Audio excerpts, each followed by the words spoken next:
حضور علیہ الصلاۃ والسلام تشریف فرماتے ہیں، جابر ابن عبداللہ قریب تھے، حضور کو دیکھا، کملی والے کو دیکھا۔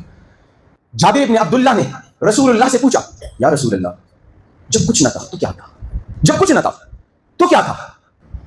فرمایا رب کی ذات موجود اور کچھ نہیں تھا۔ پھر کہا اللہ نے اپنے نور سے ایک نور کو پیدا کیا، ہاں اللہ نے اپنے نور میں سے ایک نور کو پیدا کیا، پھر وہ نور آزاد گھومتا پھرتا رہا، جنت بھی نہیں تھی، کچھ بھی نہیں تھا، کسی چیز کو اللہ نے تخلیق نہیں دی تھی۔ ایک اللہ نے اپنے نور سے ایک نور کو بنایا، پھر اسے کہاں جگہ دیا؟ اپنے عرش میں جگہ، اپنے سائے میں، اپنی جگہ، اپنے ساتھ۔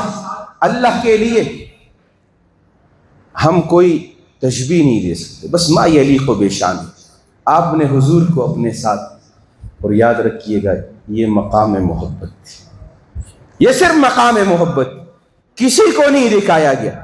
حضور پھر کیا ہوا کہ میرے نور سے عرش بنا، ہاں تحت الثری تک سب کچھ بنے، میرے نور سے انبیاء کو بنایا گیا، اور پھر ان سے عہد لیا گیا، وَإِذْ أَخَذَ اللَّهُ مِيثَاقَ النَّبِيِّينَ، ہاں ان کو بتایا گیا، اے آدم سے لے کر عیسیٰ تک اب تمہاری ذمہ داری ہے کہ اس کا کلمہ پڑھو، ہاں لا الہ الا اللہ۔ سب کو حکم ہو رہا ہے محمد الرسول اللہ کی طرف صلی اللہ علیہ وسلم۔ فرمایا کچھ نہیں تھا، محمد تب بھی تھا صلی اللہ علیہ وسلم۔